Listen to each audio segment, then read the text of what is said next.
warahmatullahi wabarakatuh. Halo anak-anak semuanya, selamat pagi.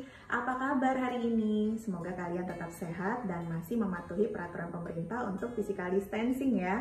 Anak-anak gak kerasa ya kita sudah masuk di bulan Agustus. Dan gak kerasa banget nih, berarti sudah kurang lebih 4 minggu kita melakukan pelajaran daring.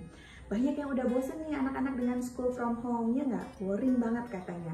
Bukan cuma siswa juga, tapi ternyata banyak juga laporan dari para guru bidang studi yang melaporkan bahwa banyak siswa yang tidak mengikuti materi yang diberikan oleh Bapak Ibu Guru, bahkan tidak mengerjakan tugas. Wah, ini bahaya banget nih. Terus kenapa ya kira-kira alasan dari para siswa-siswi kenapa nggak mengerjakan tugas? Ini dia alasannya. Assalamualaikum warahmatullahi wabarakatuh.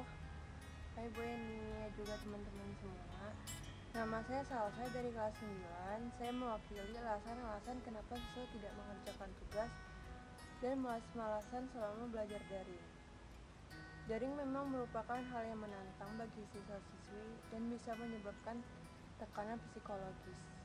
Tekanan psikologis yang dirasakan para pelajar yaitu kurangnya fokus belajar jadi mudah bosan.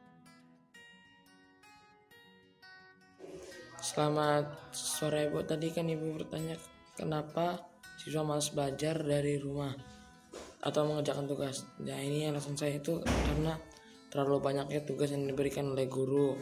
Jadi sehingga murid itu atau siswa itu banyak banget, nanti aja lah ngerjainnya, sehingga malah nanti jadi nggak ngerjain tugas. Itu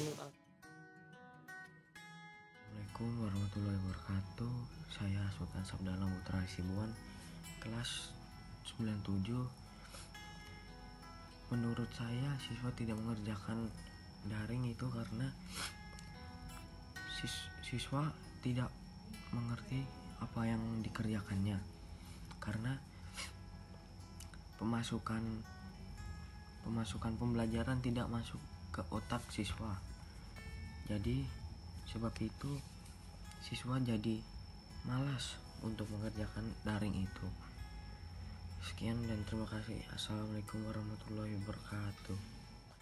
Nah, anak-anak, itu tadi beberapa alasan dari teman-teman kalian, para siswa-siswi, kenapa sih masih males-malesan belajar daring, kenapa nggak fokus menerima materi dari Bapak Ibu Guru, kenapa nggak mengerjakan tugas. Nah, hari ini Ibu akan memberikan materi tentang tips cara belajar efektif selama pandemi. Tapi sebelumnya Ibu akan memaparkan nih tujuannya kenapa Ibu memberikan materi ini. Yang pertama, Ibu harapkan dengan diberikan tips belajar efektif, kalian itu bisa membuat daftar atau list gimana caranya kalian merubah diri kalian yang tadinya malas-malasan bisa menjadi lebih semangat lagi belajarnya. Yang kedua, agar kalian itu lebih efektif dalam menerima pelajaran yang diberikan oleh Bapak Ibu Guru, sehingga materi yang ingin dicapai itu bisa dicapai oleh kalian semua. Dan yang ketiga, kalian itu terbiasa membiasakan diri untuk melakukan pola belajar di rumah atau daring. Oke anak-anak, langsung saja ya, Ibu akan membagikan tips yang pertama, yaitu belajar di waktu yang tepat. Nah, ini penting banget anak-anak. Memang selama pembelajaran daring ini, sekolah juga sudah memberlakukan jadwal bagi para siswanya untuk mendapatkan materi setiap harinya. Nah, masalahnya nggak semua orang tuh punya waktu yang tepat pada saat belajar di rumah. Beda ya dengan belajar di sekolah. Kalau belajar di sekolah kan kita ketemu dengan Bapak Ibu Guru. Pagi jam 7 kita harus sudah ada di sekolah. Tapi kalau di rumah itu suasananya, ruhnya itu kan beda anak-anak. Nah, makanya kalian cari waktu belajar yang tepat menurut kalian. Kalau kalian merasa waktu di pagi hari itu waktu yang pas untuk belajar, maka fokuslah pada saat pagi hari.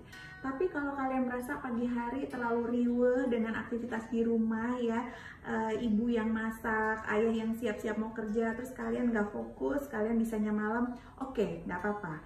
Kalian bisa menentukan waktu belajar ketika malam hari. Yang jelas adalah kalian menentukan waktu yang pas kalian untuk fokus menerima pelajaran yang disampaikan oleh Bapak Ibu Guru. Oke, Tips yang kedua adalah atur area yang nyaman untuk belajar. Anak-anak yang namanya school from home atau pembelajaran daring itu enaknya rebahan ya, enak banget rebahan ya, sambil megang HP, sambil rebahan ya. Tapi tahu nggak sih kalau kalian terbiasa seperti itu, kalian jadi akan males-malesan dan nggak akan fokus dengan materi yang disampaikan oleh Bapak Ibu Guru. Makanya kalian harus punya area sendiri untuk belajar. Misalnya nih, kalian senang di luar rumah, kalian bisa lakukan di depan, di halaman rumah. Atau misalnya kalian nyaman di kamar, tapi bukan di tempat tidur. Ada tempat tersendiri, meja belajar yang bisa membuat kalian itu fokus menerima pelajaran dari Bapak Ibu Guru. Pokoknya buat area belajar itu senyaman mungkin. Ya, oke? Yang ketiga, tips belajar efektif di rumah adalah kurangi distraksi.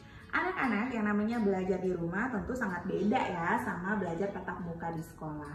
Kalau tatap muka di sekolah, kita ketemu dengan Bapak Ibu Guru dan pastinya kalian fokus ya menerima materi yang disampaikan. Ya, walaupun ada sih yang masih tetap ngobrol ketika guru menjelaskan, bener nggak? Tapi tetap aja beda kalau belajar di rumah itu biasanya anak-anak lebih santai, lebih rileks, banyak rebahannya. Nah, untuk mengurangi distraksi, kalian itu coba untuk fokus. Nah, ketika guru memberikan materi, coba untuk fokus menyimak materi yang disampaikan oleh Bapak Ibu Guru. Jangan buka-buka notifikasi WA, notifikasi IG, apalagi sampai nonton drama Korea. Waduh, bahaya banget ya. Yang kalau kalian melakukan itu, kalau kalian nggak bisa fokus, yang ada nanti kalian malah terbengkalai nih materi yang disampaikan oleh Bapak Ibu Guru dan juga kalian pasti nggak mengerjakan tugas. Makanya intinya adalah mengurangi distraksi ketika belajar di rumah.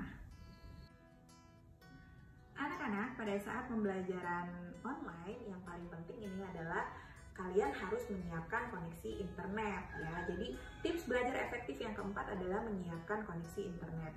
Kalian bisa pilih nih provider yang memang canggih, yang menyediakan fitur-fitur yang hebat, sinyal yang kencang, dan juga harga yang hemat untuk para pelajar. Karena koneksi internet ini sangat penting ya untuk menunjang proses pembelajaran secara online. Anak-anak hebat semuanya, sudahkah kalian membuat list belajar harian setiap harinya? Pasti belum ya. Nah, tips yang kelima, cara belajar efektif selama di rumah yaitu kalian membuat list belajar harian. Maksudnya adalah kalian itu tentukan hari ini mau belajar apa. Jadi kalian fokus sama pembelajaran yang dilakukan pada hari itu. Dan yang paling penting adalah ketika kalian memulai materi pelajaran pada hari itu, tuntaskan materinya dan juga kerjakan tugas-tugasnya di hari yang sama. Jangan pernah kalian menunda-nunda waktu. Karena ketika kalian menunda waktu, masih gampang, masih bisa dikumpul besok-besok.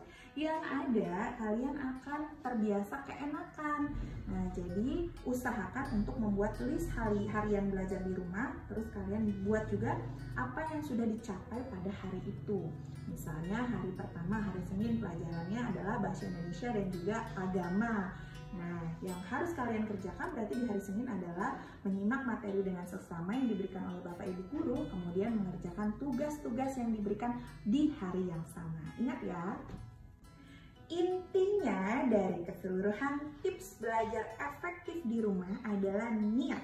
Kalau kalian sudah punya niat, otomatis kalian akan melakukannya dengan senang hati. Kalau kalian nggak punya niat, apalagi kalian nggak punya tujuan belajar, nah itu yang bahaya.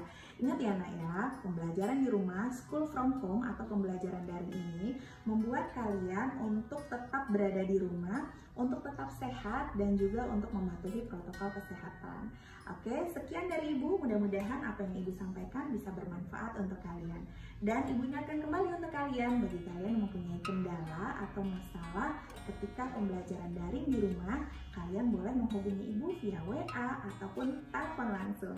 Ibu akhiri, wassalamualaikum warahmatullahi wabarakatuh. Sampai jumpa.